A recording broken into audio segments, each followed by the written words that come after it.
여러분 안녕하십니까? 제이크 목사입니다. 오늘 하루도 잘 보내셨습니까? 오늘은 일요일이었죠?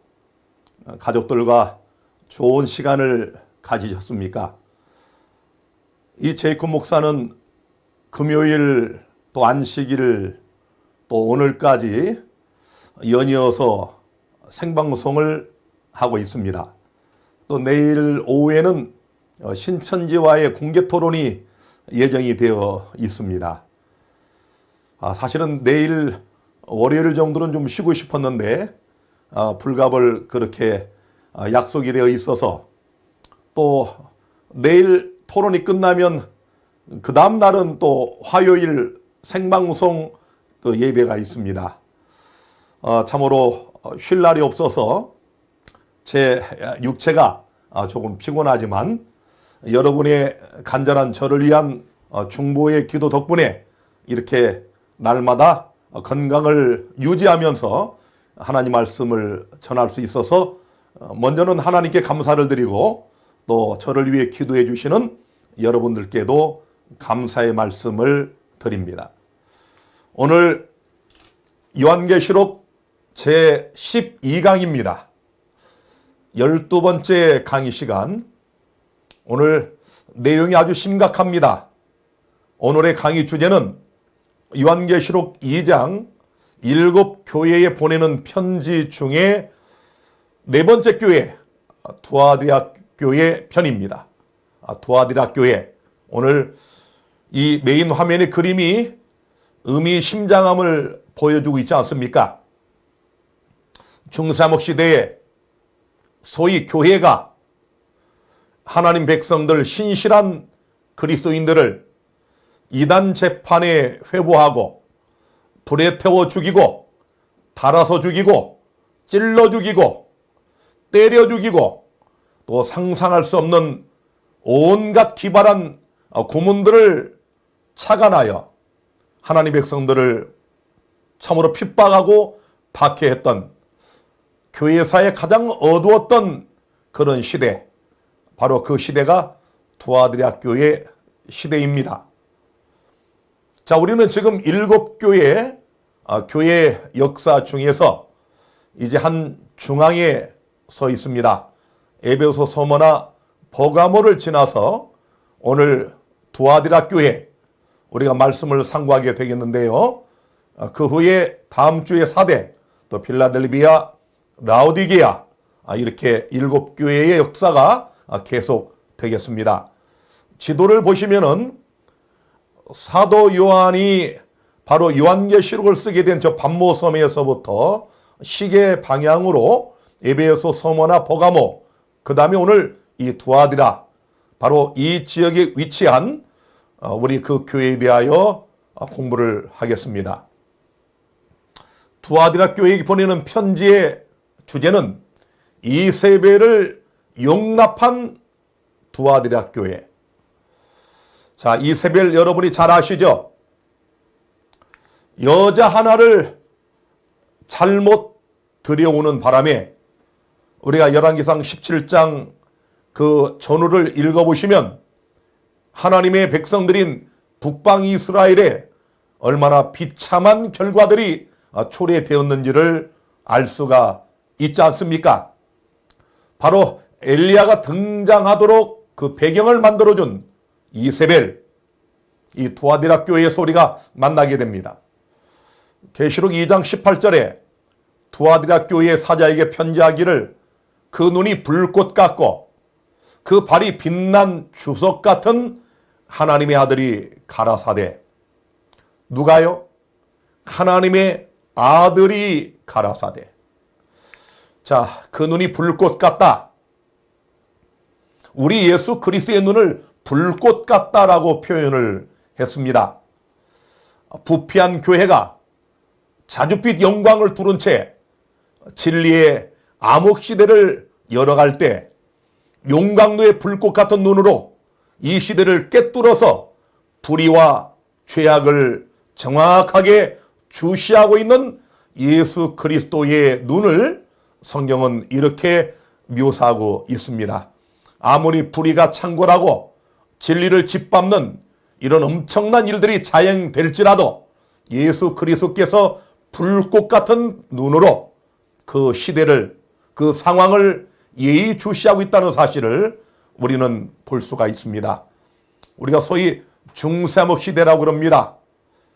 자, 여러분, 에베소 교회로부터 시작된 이 순결한 사도시대 하나님의 교회, 이 교회가 서머나교회, 핍박과 박해의 교회를 지나서 그 다음에 버가모, 세속화되는 이 교회를 지나서 이제 그 다음 중세 암흑기로 접어들게 됩니다. 아니, 교회라는 이름을 건 단체가 같은 성경을 보는 백성들을 죽인다. 이해가 되십니까? 여호와의 이름으로, 예수 그리스도의 이름으로 이단이라는 그런 누명을 씌워서 성경을 보는 사람들을 잡아 죽인다. 이런 불의한 교권이 반대하는 성도들을 무자비하게 잡아가 고문한다. 여러분 상상됩니까? 그런 시간이 1000년이 넘었다면 여러분 어떻습니까? 우리는 짧은 인생 6, 70년 혹은 7, 80년의 인생을 살면서도 우리가 때로는 얼마나 어려운 일을 많이 당합니까?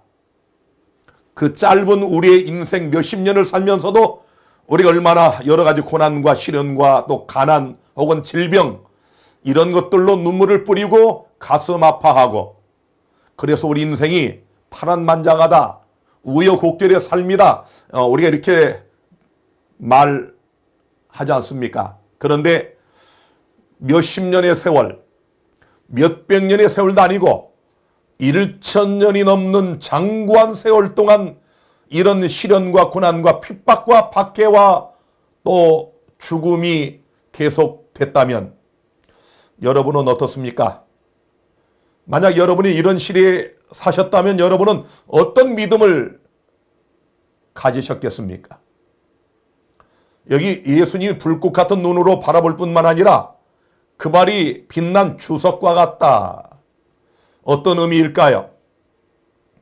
중세목 시대에 이런 로마 카톨릭 교회의 박해를 피해서 산중에 은거하면서 오직 하늘을 바라보며 예수님을 뜨겁게 사랑했던 하나님의 귀한 백성들, 그들이 로마 카톨릭 교회에 또 왕권에 또 군대들에게 쫓겨서 이리저리 방황할 때일지라도 그들과 주석과 같은 발로 늘 동행하셨던 예수 그리스도, 그분은 오늘도 여러분과 저와 함께 동행하시는 주석과 같은 발로 우리 우여곡절의 파란만장의 삶 속에 늘 동행하시는 그런 예수 그리스도이심을 아시기를 바랍니다. 하나님의 아들이 가라사대 왜 그랬을까요? 주는 그리스도시여 살아계신 하나님의 아들이시니이다. 이 제자의 고백이 오늘 여러분과 저의 고백이 아니겠습니까? 그런데 이 중세암흑 시대에는 소위 죄인인 인간이 교황이라는 직분을 갖고 하나님의 아들의 대리자를 자처했습니다. 하나님의 가짜 아들 행세를 하는 이 시대에 불꽃 같은 눈으로 또 주석 같은 발로 하나님 백성들과 함께 하시는 예수께서는 말씀하시기를 내가 하나님의 아들이다. 내가 진짜 하나님의 아들이다. 그런 말씀입니다. 두아데라 교회는 말씀을 드린 것처럼 중세암흑 시대 서기 538년부터 마틴 루터가 종교개혁을 본격적으로 시작하던 1517년까지의 그 시대를 우리가 두아디라 교회의 시대라고 부릅니다. 두아디라라는 말의 뜻은 노동의 달콤한 맛, 수고의 향기, 이런 뜻을 가지고 있습니다. 자, 노동, 수고, 뭔가 좀 느껴지는 게 있습니까? 여러분, 이 버가모 남동쪽 약 64km 지점에 위치한 이 두아디라, 일곱 도시 중에 가장 작고 사실은 별로 중요한 것이 없는 그런 도시입니다. 그저 평범한 도시. 지금의 두아디라 지역을 가보면 이렇게 그저 별 볼 일 없는 그저 옛날 그 유적지가 이렇게 초라하게 남아 있습니다. 수고, 또 노동, 이런 단어의 뜻을 가진 두아디라. 왜 그럴까요? 두아디라 그리스도인들은 어떤 이방 종교나 이교도들의 위험에 직면하지 않았습니다. 또 황제 숭배나 유대인들의 협박도 없었습니다. 그러나 정말 이 두아디라 교회의 가장 큰 위험은 외부가 아닌 내부에서였습니다. 오늘 여러분과 저의 위험은 어디 있을까요? 우리가 이 교회에 있으면 안전하다.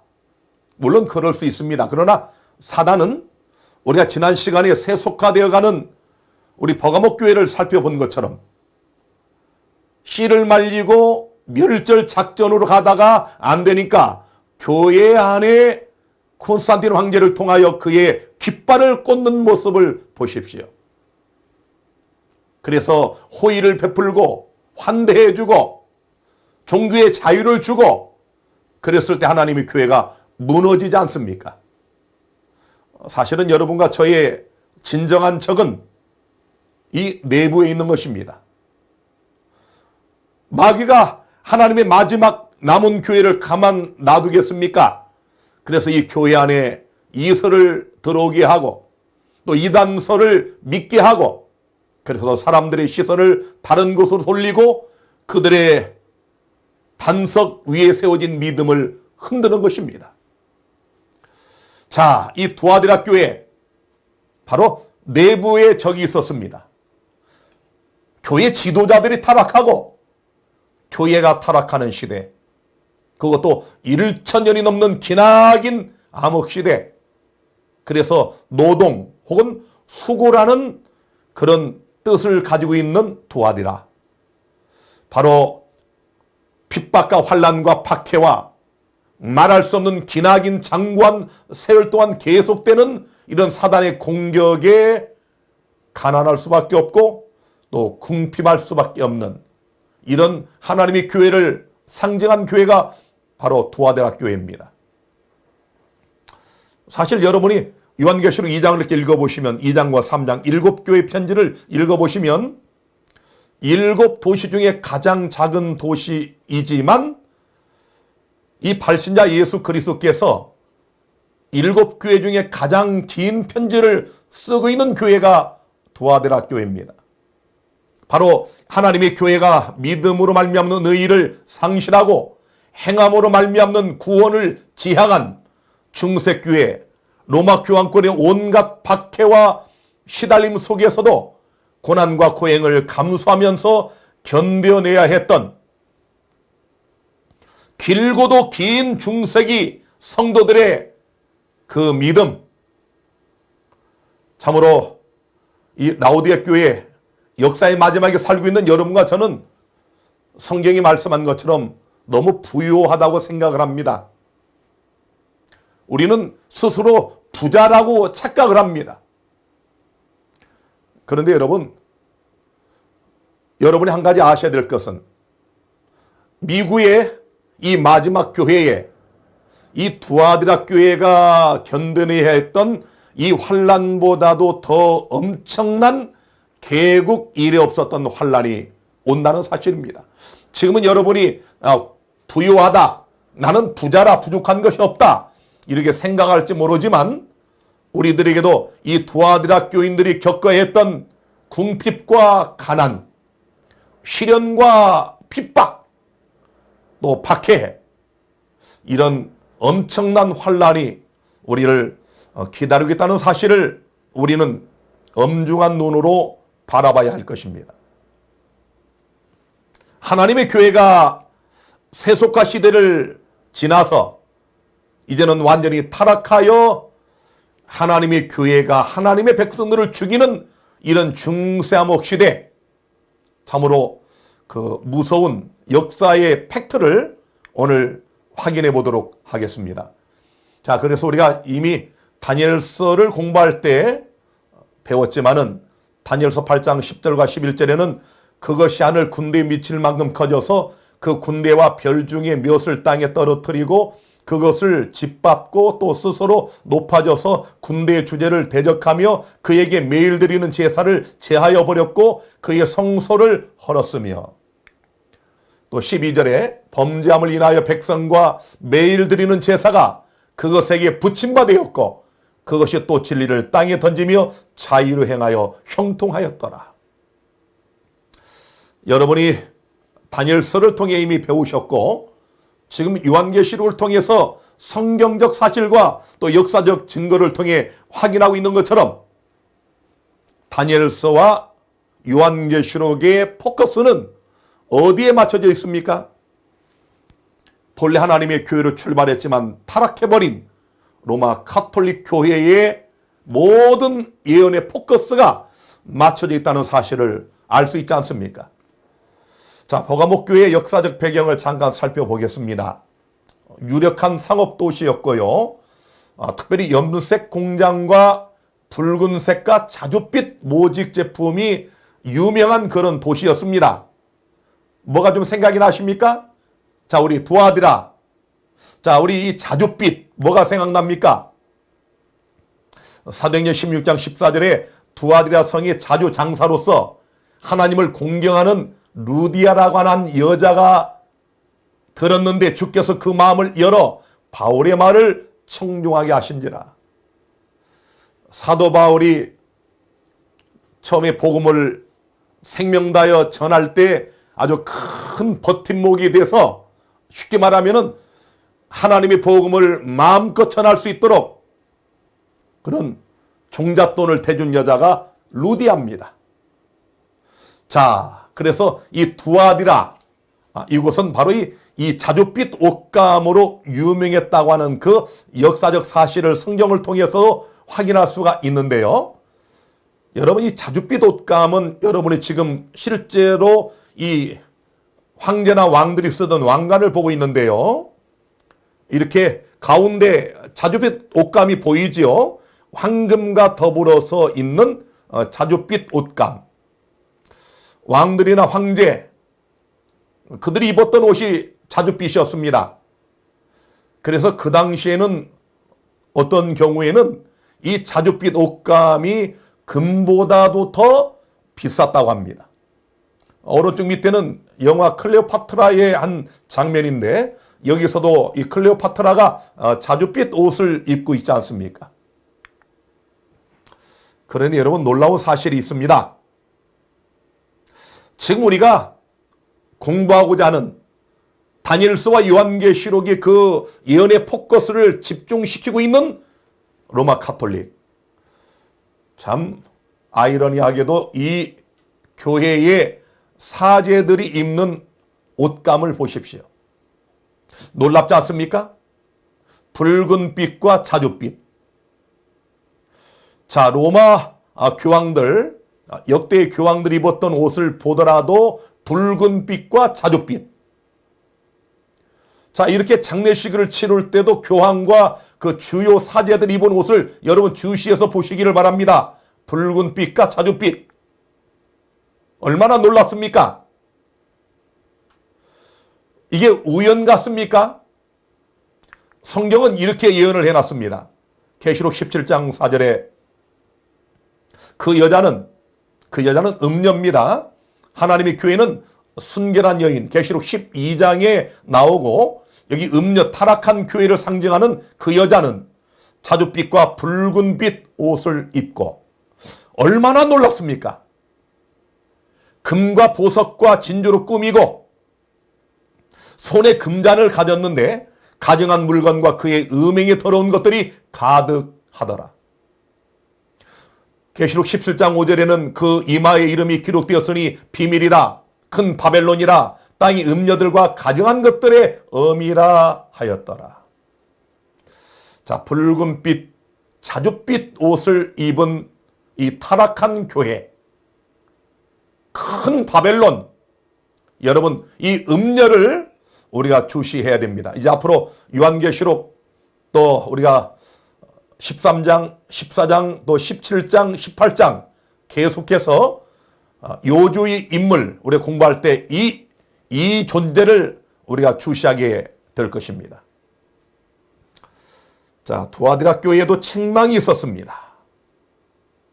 계시록 2장 20절과 21절에 그러나 내게 책망할 일이 있노라.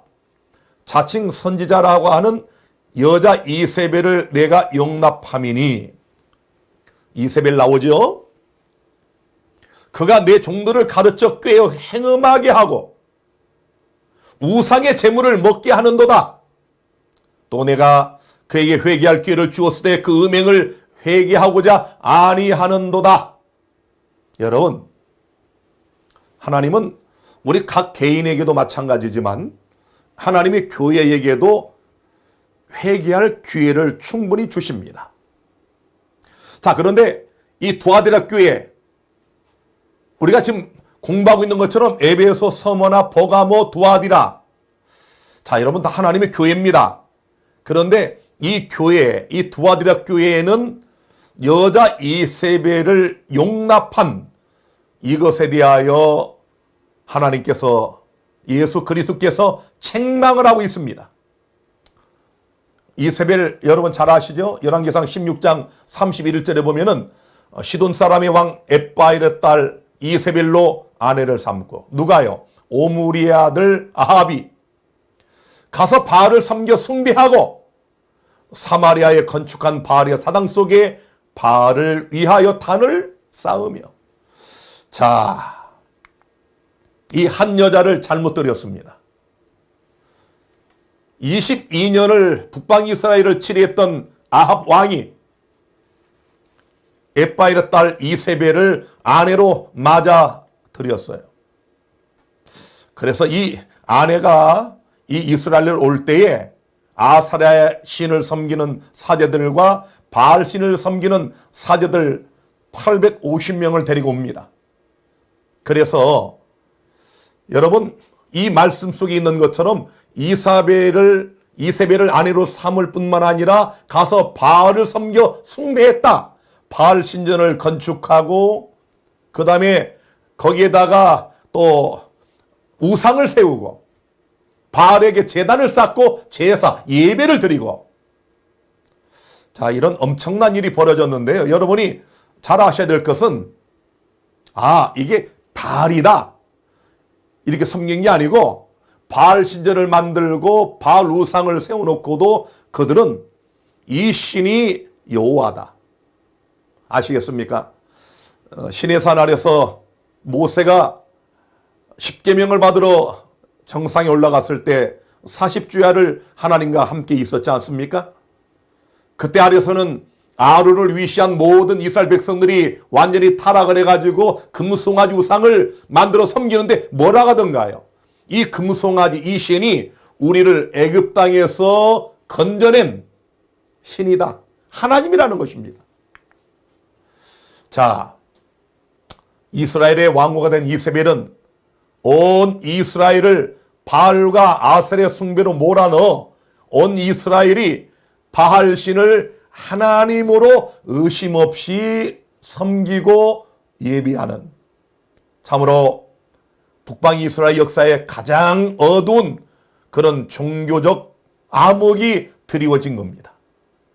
이세벨은 아까 말씀드린 것처럼 850명의 바알과 아세라 선자들을 후대하는 반면에 하나님의 참 선자들은 닥치는 대로 잡아 죽였습니다.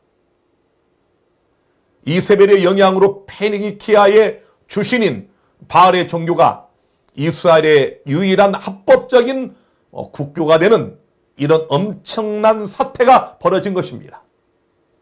자, 여러분, 엘리야가 한 말을 잘 들어보세요. 열왕기상 18장 21절에 여호와가 만일 하나님이면 그를 좇고 바알이 만일 하나님이면 그를 좇을지니라. 백성들이 바알을 하나님으로 섬긴 것입니다. 오늘 우리 하나님의 이 마지막 교회 안에는 이런 일이 없을까요? 어떤 이단설이 들어왔을 때 백성들은 반드시 둘로 나뉘옵니다. 그리고 그 중간파가 있습니다. 자, 이것이 옳다, 아니다, 이것이 옳다. 그 중간에는 아니야, 이것도 괜찮고 이것도 괜찮아. 이런 중간치기들, 이런 중간치기는 아무것도 아닌 자들입니다. 중간이 있기 때문에 만약에 이 우측이 옳았을 때 일이 오는 게 아니고 이 중간치기들은 아무것도 아닌 낯생입니다. 자, 여러분과 저의 마음 안에는 혹시 무엇이 있나요? 혹 여러분은 하나님을 섬긴다고 하며 하나님보다 더 사랑하는 어떤 세상의 것을 혹 여러분의 신으로 섬기고 있지는 않습니까? 탐심도상 숭배라고 우리 주님 말씀하셨잖아요. 하나님을 섬긴다고 하면서도 탐욕에 눈이 멀어서 돈을 하나님보다 더 사랑하면 그것이 여러분의 신입니다. 버가목 교회 시대가 타락한 선지자 발람의 계략으로 교권과 속권, 이 정치권의 연애 시절이었다면 이제 두아디라 교회 시대는 세속화된 교회가 교권과 정권을 함께 장악하는 결혼 시대로 접어들게 된 것입니다. 자, 그러면서 하나님의 교회는 급속히 종교 암흑 시대로 들어가게 됩니다. 자, 여러분, 아합이 왕으로 이스라엘을 다스리던 그 시대에 이세벨의 종교적 세력과 아합의 정책 세력이 연합을 하니까 하나님 백성들을 다 선자들을 죽이지 않습니까?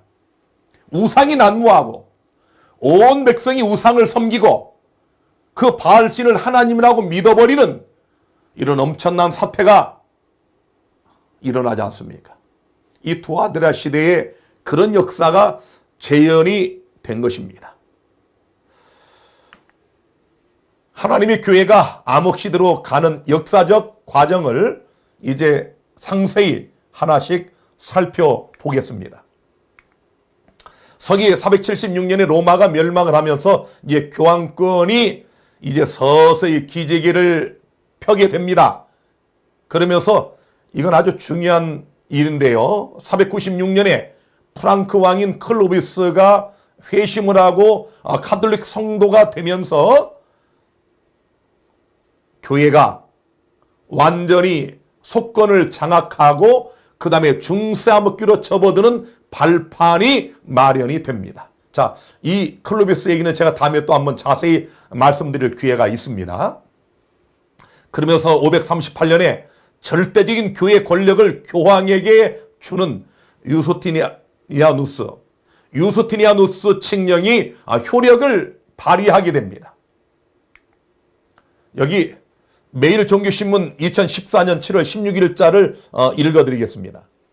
392년 가톨릭이 로마의 국교로 자리 잡으면서 마침 로마 제국이 동서로 분리되자 서로마의 정치적 공백을 로마 교회가 대신하게 된다. 로마 교회는 로마의 권위와 명성과 명칭을 물려받음으로써 서로마 제국의 황제 자리를 차지하게 된다. 실예로 천주교 깃발이 콘스탄틴 황제가 사용했던 것을 그대로 사용하고 있다. 538년 교황의 적대 세력인 아리우스파의 동고들을 정복함으로 교황권이 세계 지배에 들어가 중세시대의 로마 교회와 교황은 무소불위의 권한으로 세상에 군림한다. 자, 우리가 이미 다니엘서를 배울 때 이 작은 뿔 로마의 카톨릭이 재상권을 잡던 역사적 배경을 들어서 알고 있습니다. 바로 아리우스파였던 헤로리, 반달, 동고도 이 세 뿔, 세 나라를 꺾으면서 바로 지상권을 잡게 됩니다. 자, 그래서 그레고리 1세 때 서기 590년에 그레고리가 교황으로 즉위하면서 이 카톨릭의 면모를 일신하고 그레고리 7세 때 이때가 교황권의 전성기입니다.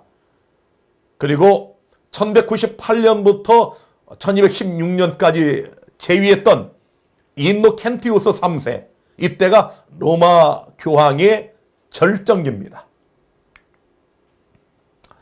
여기 카톨릭 유명한 주석가 홀드하우저, 이 홀드하우저가 쓴 책은 이 카톨릭 교인들에게는 영감된 책이라고 믿을 만큼 아주 그런 정평이 나 있는 주석가입니다. 이 주석가가 이렇게 기록을 했습니다.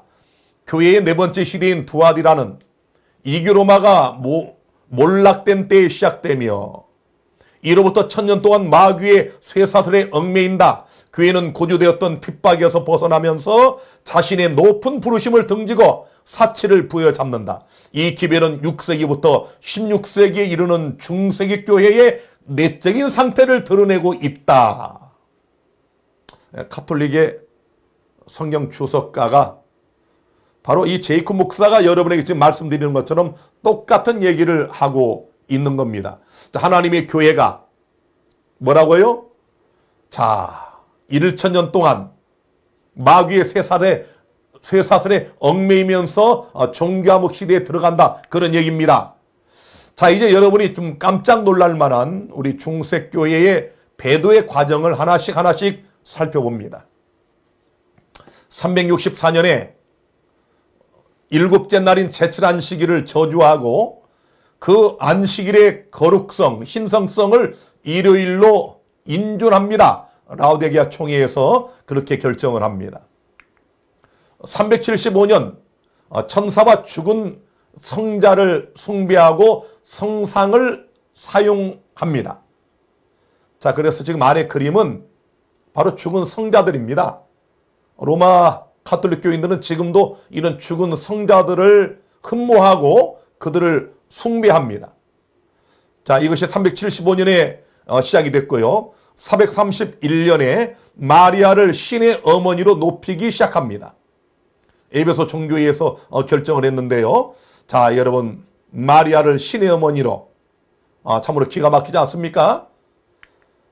자, 그 다음에 500년에는 사제들이 이교 사제들의 본을 따라서 복장을 그렇게 이교 사제들처럼 입고 집전을 하기 시작합니다.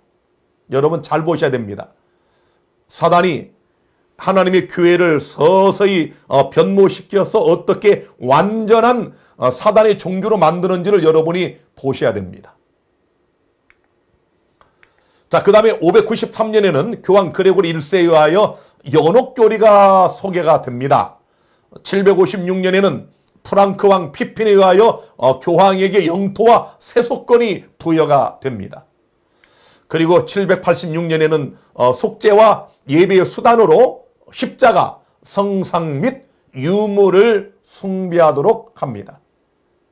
우리가 이 카톨릭 교회 가면은 별게 다 있죠. 우리 일반 카톨릭 교회 성도들의 가정만 우리가 방문을 해도 그 가장 중요한 TV 옆에 보면은 마리아 상은 기본이고 거기에 여러 가지 이런 형상들이 있지요. 자, 여러분, 제가 로마 바티칸을 갔더니요, 이 바티칸은 그 모든 것에 절정을 이루고 있습니다.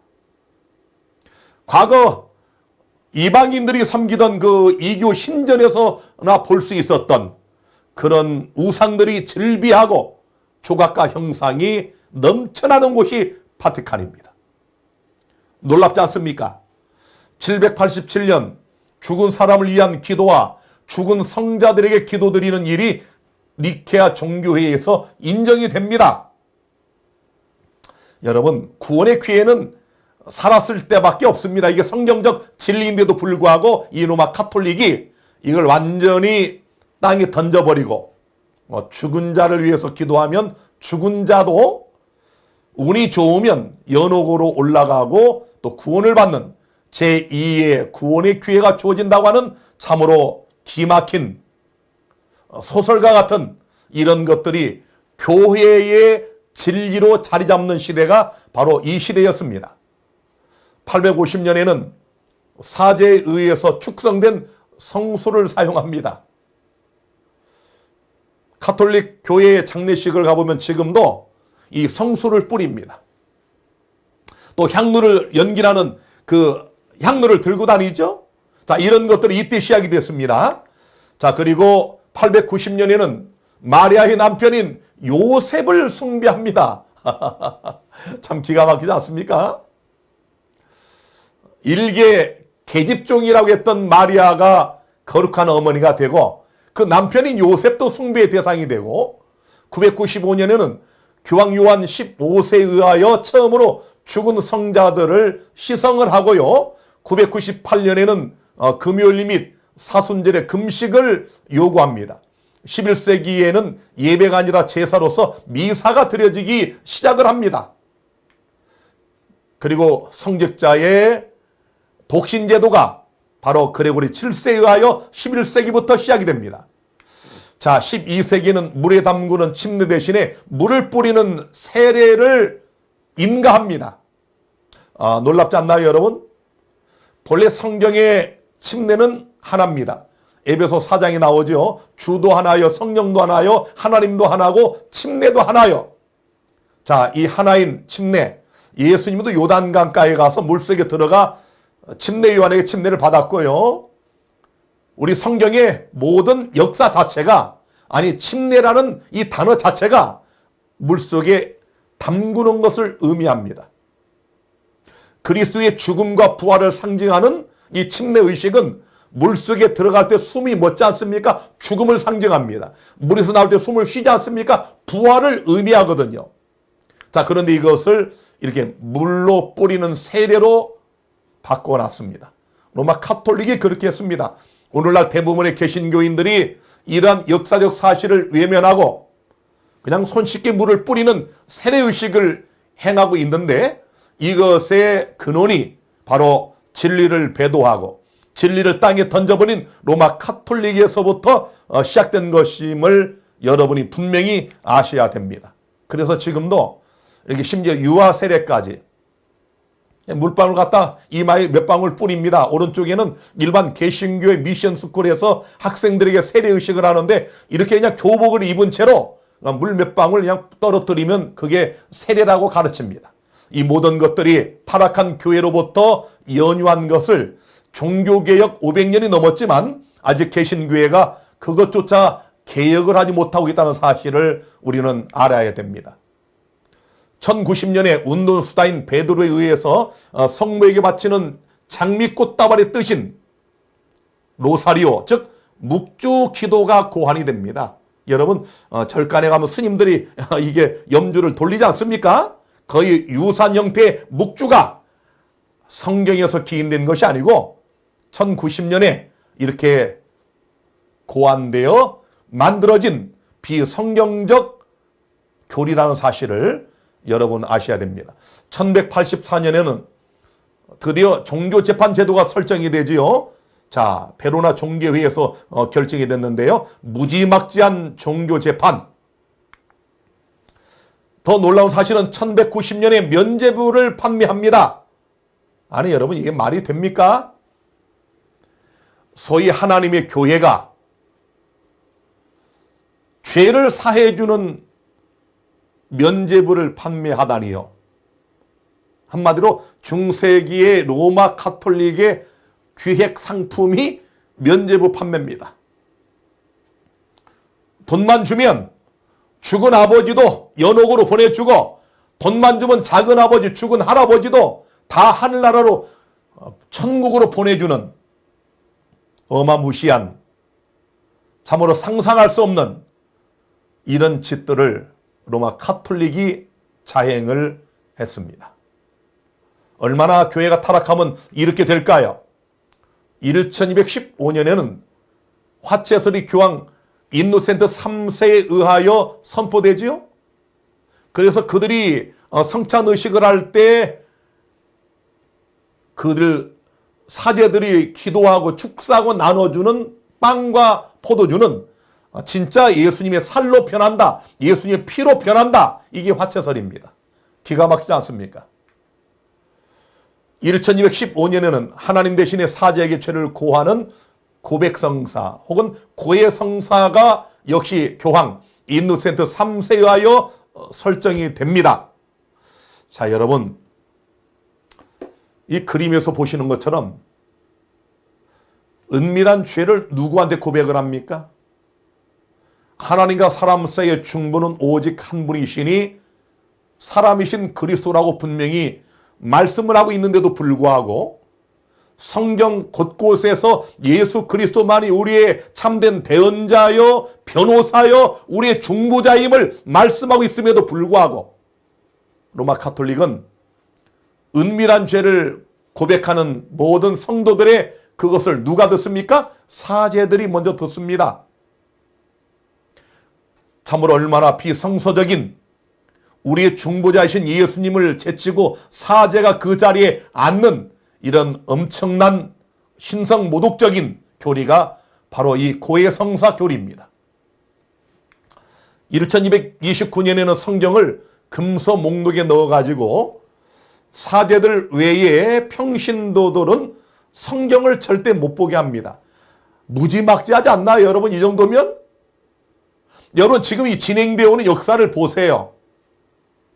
538년에 지상권을 획득한 다음에 불과 한 6, 700년 만에 이들이 행하는 이 사단의 방법들, 사단이 하나님의 교회를 무너뜨리는 이 계략을 여러분이 잘 보시기를 바랍니다. 성경을 못 보게 하다니요. 이 말이 됩니까? 그래서 그 당시에는 진정한 참된 그리스도인들에게는 성경 한 권이 보물과도 같았습니다. 평신도들은 성경을 왜 못 보게 했을까요? 저들이 자행하고 있는 수많은 비성서적 이런 교리들, 이런 것들이 얼마나 잘못됐는가를 깨닫지 못하도록 백성들의 눈과 귀를 막는 사단의 방법이 아니고 무엇입니까? 1414년에는 성만찬 시의 평신도들에게는 포도즙잔을 금지를 시키는 참으로 어이없는 이런 교리를 만듭니다. 여러분, 아니 세상에 평신도들은 성경도 못 보게 하고 우리 예수님께서 내가 너에게 본을 보인다고 하시면서 이것을 행하여 나를 기념하라고 말씀하셨는데 성찬 의식할 때 이 포도즙도 먹지 못하는, 마시지 못하는 이런 거짓 교리를 만들어냈습니다. 1439년에는 연옥이 정식 교리로 선포됩니다. 프로렌스 종교회에서 선포가 됐는데요. 참으로 기가 막히지 않습니까? 이 지상과 천국 사이에 연옥이 있다는 겁니다. 그래서 그림에서처럼 저기는 불타는 곳인데 바로 저렇게 불로 얻은 구원. 일단 하늘나라 천국 가기에는 좀 부족한 사람들, 자, 죄를 완전히 해결하지 못한 사람들이 연옥에 가 있다가 또 그 당시에 면죄부를 사고 이렇게 되면 연옥에서 하늘로 튕겨 올라가게 해주는 것. 만화책과 같은 의의도 없는 소설과 같은 이런 교리들을 만들어서 진리라고 가르친 교회가 로마의 가톨릭 교회입니다. 1513년에는 교황 레오 13세가 영혼 불멸을 교리로 확정하고 조건적 불멸 신앙을 이단으로 선언합니다. 자, 영혼이 불멸하다. 여러분, 하나님은 너희가 이 선악을 알게 하는 나무의 실과를 먹으면 정령 죽으리라. 사단은 뱀을 통하여 여자에게 꼬드깁니다. 결코 죽지 아니하리라. 이 에덴에서 처음으로 거짓말을 하여 인류를 속인 마귀의 이 거짓말 메아리가 지금도 울려 퍼지고 있지 않습니까? 영혼은 불멸합니까? 죄의 삭은 사망입니다. 그런데 이들이 만들어낸 영혼 불멸의 교리는 현재 이 개신교회의 대부분의 교회가 다 믿고 있는 그런 교리로 안착을 했습니다. 사람이 죽으면 혼은 떠나서 하늘이나 지옥으로 가고, 아니 여러분, 나중에 뭐라고 가르칩니까? 예수 믿지 않고 잘못 믿은 사람들, 악인들은 그런 영원한 지옥불 속에서 영원한 세월 동안 고통을 당한다. 이게 영혼 불멸이거든요. 그렇다면 죄의 값은 사망이라는 성경이 틀립니다. 먹는 날에 정령 죽으리라. 죄값은 사망이다. 이것을 저들은 죄값은 영고다, 영고. 영원한 고통이다. 이렇게 바꿔놓은 것이 영혼불멸의 거짓 교리입니다. 죄값은 사망입니다. 여러분, 구원받지 못한 자들이 요한계시록 20장이 있는 것처럼 유황불을 통해서 영원히 사망과 음부를 영원히 사망시키는, 그래서 그들을 소멸하여 그 존재 자체를 없애버리는, 이것은 하나님은 사랑이시다를 보여주는 마지막 죄인들에게 베푸시는 은혜입니다. 자, 1545년에는 교회의 전통이 성경과 같은 권위를 가진다고 선언을 합니다. 자, 그래서 이제는 이들이 만들어낸 이 모든 것들은 성경과 같다. 여러분들이 혹시 친한 가톨릭 교인들 보셨나요? 성경 읽던가요? 성경 거의 안 봅니다. 그분들 성경 잘 모릅니다. 오히려 그들은 성경보다도 로마 교회에서 만들어낸 기도경, 그런 교리집, 이런 것을 자주 봅니다. 자, 여러분, 그들은 교회가 선언하고 선포하고 만들어낸 이런 것들이 성경과 권위가 같다라고 가르칩니다. 1546년에는 영감받지 않은 경의서들을 성경에 포함시키는 이런 일을 자행을 합니다. 자, 그리고 1854년에 교황 피우스 9세는 성모 마리아는 탄생 때부터 원죄도 없고 해산의 고통도 없었다고 하는 성모 무염시태를 교리로 선포합니다. 1864년에는 교황 피우스 9세는 로마 교회가 인정하지 않는 각종 시민의 자유를 정죄하는 교서를 발표합니다. 또 1870년에는 교황 무호서를 바티칸 종교회에서 선언합니다. 1950년 교황 피우스 12세에 의하여 마리아는 죽은 직후 육신 그대로 승천했다고 하는 성모 몽소 승천을 교리로 선포합니다. 참 기가 막히지 않습니까? 아니, 성모 마리아가 죽은 지가 언젠데 2000년이 다 지나서 육신 그대로 승천했다, 이런 교리를 만들어내는 이 교회의 정체가 무엇입니까? 1965년에는 교황 바로 6세가 마리아를 교회의 어머니로 선포합니다. 자, 제가 중세암흑 시대를 넘어서 금세까지 이 로마 카톨릭이 자행한 이 거짓 교리들을 말씀을 드렸습니다.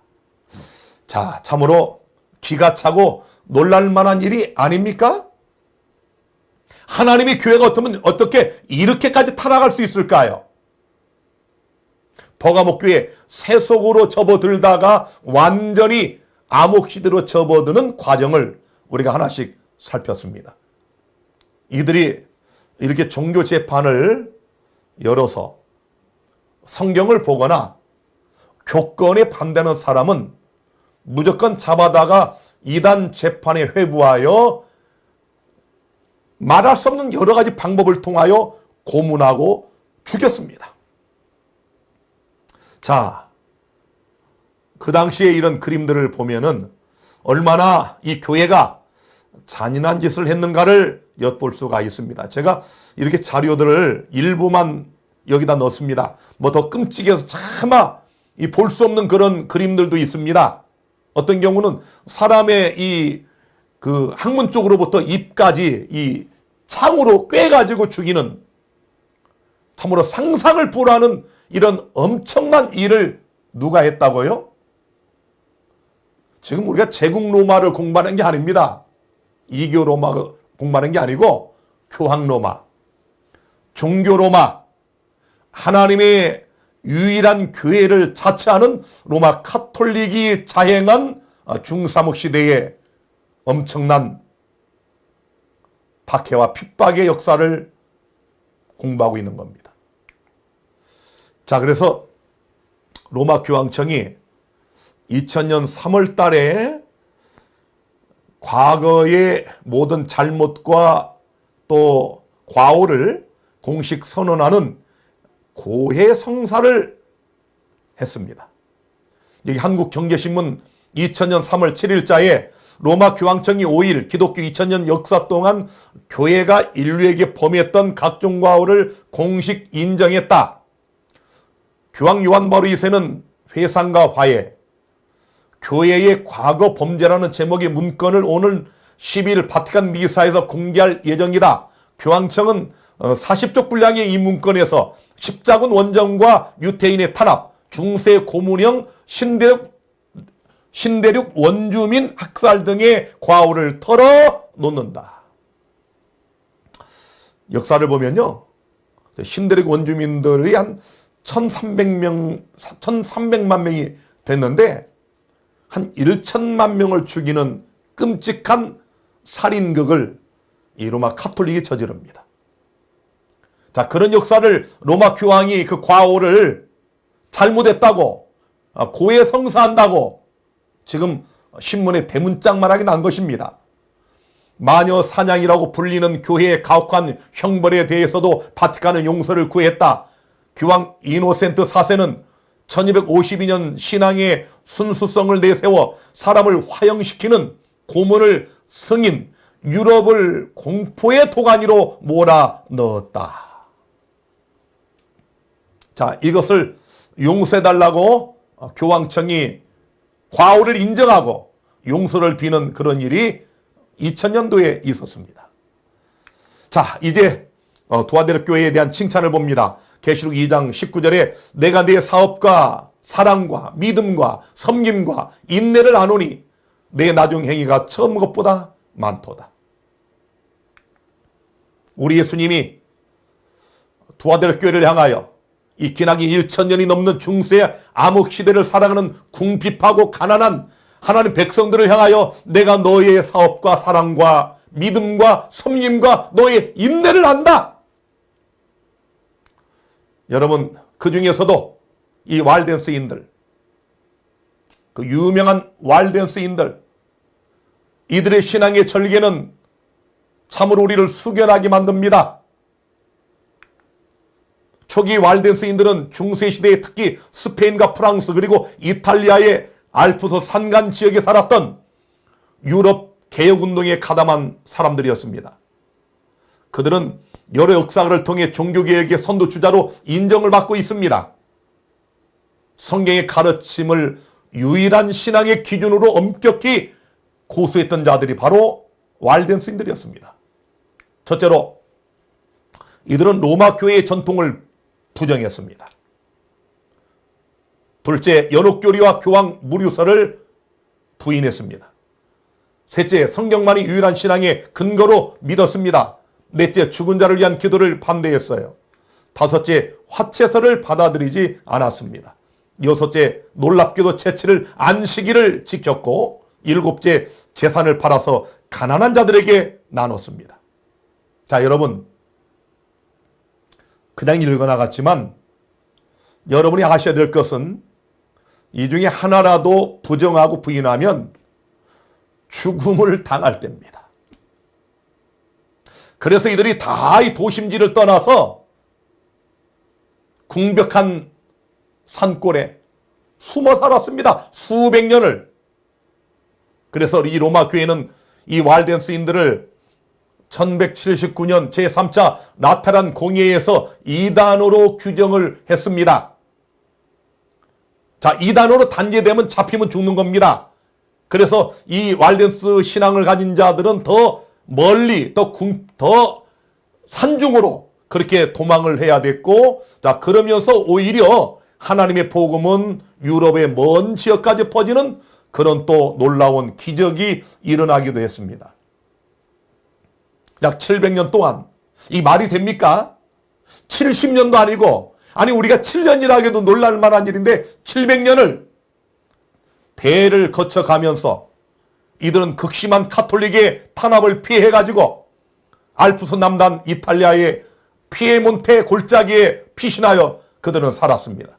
또 여러 비밀 통로를 만들어 놓고, 그래서 그들을 잡으러는 군대가 오면 도망가고, 자, 그러다가 붙잡히면 포로로 붙잡혀 가기도 하지만 절벽에서 거꾸로 집어 던져지거나 또 그들의 동굴 입구에 불을 질러가지고 연기로 질식사해서 죽이는 이런 엄청난 일들을 당했습니다. 자, 그 당시에 그린 그림들을 보면 이렇게 굴 속에 여러분 들어와서 드디어 종교 지도자들을 이렇게 무참히 가족들이 보는 앞에서 죽이는 이런 모습들. 동굴에다가 불을 질러가지고 불이 꺼진 후에 군대들이 굴 안을 수색을 해보니까 1,000명 이상의 시체들이 발견이 되었고 거기는 여자들과 아이들의 시체도 많이 있었다는 얘기입니다. 우리 앞서 이 그림에서처럼. 이 도피에서 십자군의 공격으로 적어도 3,000명 이상의 왈덴스인들이 죽임을 당했습니다. 자, 몇 가지 그림을 보시면 이렇게 저 절벽에서 널어뜨리고 나무에 목을 매달아 죽이고 어린아이까지 무참히 살해하고 몽둥이로 때려 죽이고 칼로 찔러 죽이고 창으로 찔러 죽이고. 자, 여러분, 인간이 고안해낼 수 있는 모든 참살 방법을 총동원해서 왈덴스인들을 죽였습니다. 정말 끔찍하지 않습니까? 그림으로만 봐도 끔찍하지 않습니까? 다 빨개 벗겨가지고 절벽에서 떨어뜨려 죽이고 꼭꼭 묶어가지고. 자, 이런 짓들을 누가 했다고요? 로마 카톨릭이 자행을 했습니다. 자, 그런데 예수님께서 너의 나중 행위가 처음 것보다 많도다. 자, 제가 여기서 드릴 말씀이 굉장히 많지만 오늘 시간 관계상 다 줄이고 이제 간단히 요약하면서 결론을 내리겠습니다. 종교개혁의 샛별, 위클립을 위시하여 제르문과 후스, 허스라고도 하고 후스라고도 하고, 이 후스는 사제들의 사치와 부패와 타락을 규탄했습니다. 교황이 지상권을 배격하고 교황이 교회의 유일한 머리라고 하는 이것도 부정하고 오직 예수님만이 교회의 유일한 머리다, 이렇게 주장을 했습니다. 화채선을 강력히 부정하고 또 성만찬에서 평신도들도 포도즙을 마실 권리가 있다. 자, 여러분 분명히 아셔야 됩니다. 이렇게 주장하면 죽는 겁니다. 자, 그래서 드디어 콘스탄틴 종교회의에서 후스를 소환합니다. 이 후스는 가난한 농부의 아들로 태어나서 그 당시 유럽 대륙의 명문인 프라그 대학 총장까지 했던 그런 입지적인 인물입니다. 그래서 이들이 어떻게 살려보려고 소환을 해서 회유를 합니다. 회유를. 자, 1415년 7월 6일 그래서 완고한 이단으로 선고를 하고 황제와 제후들, 왕의 사제들, 추기경들과 감독들과 사제들, 수많은 증인들이 지켜보는 가운데 대회의장에서 야, 후스, 너의 주장을 한번 처리하면 살려주겠다. 마지막이다. 그때 후스가 이런 얘기를 합니다. 그런 다음에 내가 만약 내 주장을 처리한 다음에 내가 무슨 면목으로 하늘을 쳐다볼 수 있겠는가? 내가 지금까지 이 순결한 복음을 설교해온 수많은 사람들을 무슨 낯으로 바라볼 수 있겠는가? 아니요. 나는 지금 죽음이 작정된 나의 가련한 몸보다도 그들의 구원을 존중히 여긴다.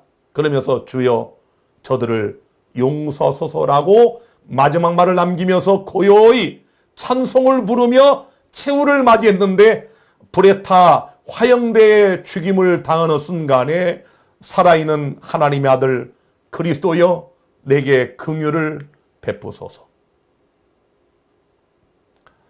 1415년 7월 16일 토요일이었습니다. 야누스는 이렇게 화형대에 매달려 죽임을 당했는데 이 카톨릭 사제들이 이 후스의 머리 그 모자에다가 이단의 괴수라고 적어놓고 악마가 뛰어노는 그림이 그려진 꽃갈모자 그림이 있는 그 꽃갈모자를 씌워놓고 불에 태워 죽이는 이런 만행을 저질렀습니다. 자, 그 다음에 이제 제롬입니다. 이 후스에 이어서 화형당한 제롬은 사실은 후스도 한 7개월 동안을 그들이 감옥에 집어넣고 굶기고 고문하면서 엄청나게 괴롭혔습니다. 그런데 1년 이상 참으로 견뎌낼 수 없는 그 고문과 감옥 생활을 견디지 못하고 제롬이 사실 번복을 했습니다. 이게 번복을 했다가 그게 도리어 양심의 가책을 너무 많이 받아가지고 또다시 번복해가지고 결국 제롬도 이렇게 화형대 이슬로 사라집니다. 자, 그러다가 드디어 우리가 아는 것처럼 1517년 10월 31일 마틴 루터가 종교개혁을 단행하게 되지요. 자, 이때 이 후스가 이단의 교수라고 했던 그 로마 카톨릭의 주장에 대하여 마틴 루터는 이렇게 말했습니다. 만일 후스가 이단이라고 간주된다면 대명천지 하늘 아래 진짜 기독교인이라고 볼 수 있는 사람은 하나도 없는 셈이다. 자, 이런 마틴 루터의 말이 얼마나 이 카톨릭 사제들과 이 교황권을 간담을 서늘하게 했겠습니까? 하나님께서 세우신 종교개혁가 마틴 루터, 거기에 대하여 대쟁투 206페이지에는 이렇게 기록이 되어 있습니다. 하나님은 신실하심으로 우리를 결단코 버리지 아니하실 것이다 라고 루터는 말하였다. 모든 사람들이 그를 위협하고 있는 위험을 잘 알고 있었으므로 많은 사람들은 침울한 얼굴과 근심스러운 마음으로 가득 차 있었다. 그러나 코베르크까지 동행했던 루터는 그 여행에서 지은 내주는 강한 성이요 라는 노래로 그들의 침체되어 가는 믿음의 활기를 북돋아 주었다. 이것이 종교개혁가 마틴 루터의 위대한 믿음이었습니다. 사랑하는 여러분, 여러분도 이런 믿음을 배우고 싶지 않습니까? 이제 우리 앞에는 이 두아드리아 교회가 겪었던 것보다 더한 가난과 궁핍의 시련의 계절이 남아 있습니다. 후스의 믿음, 제롬의 믿음, 마틴 루터의 믿음, 이 믿음을 우리가 가져야 되지 않겠습니까? 자, 이제 마지막 두아드리아 교회를 위한 경고와 권고. 볼지어다 내가 그를 짐상에 던질 터이요 또 그로 더불어 간음하는 자들도 만일 그의 행위를 회개치 아니하면 큰 환난 가운데 던지고 또 내가 사망으로 그의 자녀를 죽이리니 모든 교회가 나는 사람의 뜻과 마음을 살피는 자인 줄 알리라. 내가 너희 각 사람의 행위대로 갚아주리라. 우리가 잘 아는 것처럼 열왕기하 9장 22절에 보면 요람이 예후를 보고 가로되 예후야 평안하냐 대답하되 내 어미 이세벨의 음행과 술수가 이렇게 많으니 어찌 평안이 있으랴. 그리고 이 이세벨의 비극적인 최후를 우리가 열왕기하 9장에서 상세히 볼 수가 있습니다. 창밖으로 내 던지니까 그 피가 담과 말에 뛰더라. 예후가 그 시체를 밟으니라. 예후가 들어가서 먹고 마시고 가로되 가서 저 저주받은 계집을 찾아 장사하라. 저는 왕의 딸이니라 하며 가서 장사하려 한즉 그 두 골과 발과 손바닥 외에는 찾지 못한지라. 이세벨과 아합의 비극적인 최후, 여러분 아시지 않습니까? 아합의 모든 족속을 다 수십 명을 잡아 참살하는 비극적인 죽음. 이것이 거짓 종교의 마지막입니다. 예언된 이세벨 교회의 운명이 있습니다. 계시록 17장 16절에 내가 본 바 이 열불과 짐승이 음료를 미워하여 망하게 하고 벌거벗게 하고 그 살을 먹고 그 불로 아주 사르리라. 계시록 18장 5절 6절에는 그 죄가 하늘에 사무쳤으며 하나님은 그의 불의한 일을 기억하신지라 그가 준 그대로 그에게 주고 그의 행위대로 갑절을 갚아주고 그의 섞은 잔에도 갑절이나 섞어 그에게 주라. 계시록 18장 8절에 그러므로 하루 동안에 그 재앙들이 이르리니 곧 사망과 애통과 흉년이라. 그가 또한 불에 살라지리니 그를 심판하신 주 하나님은 강하신 자이심이니라. 이 자세한 내용은 계시록 17장과 18장을 공부할 때 또 말씀을 드리도록 하겠습니다. 자, 마지막 이기는 자들을 위한 보상과 약속이 있습니다.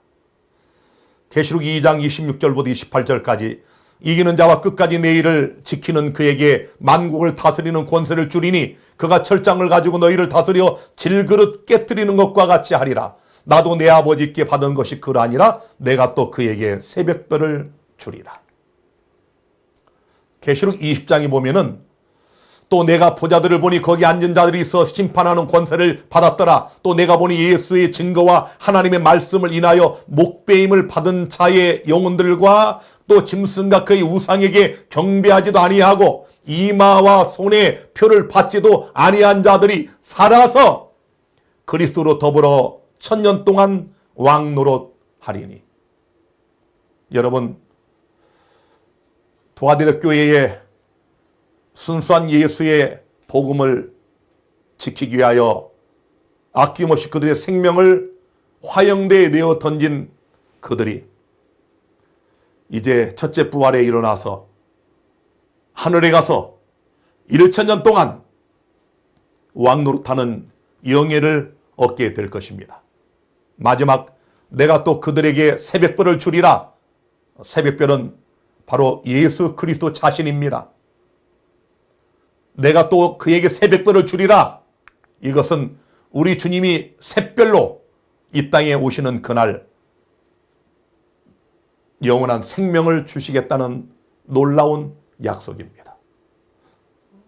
사랑하는 성도 여러분, 오늘 여러분은 이 두아디라 교회의 역사를 보시면서 무엇을 느끼셨습니까? 매 시대마다 가장 가난하고 궁핍한 중세목 시대 그 교회에서까지 하나님의 계명과 예수의 증거를 지키는 위대한 하나님의 백성들이 있지 않았습니까?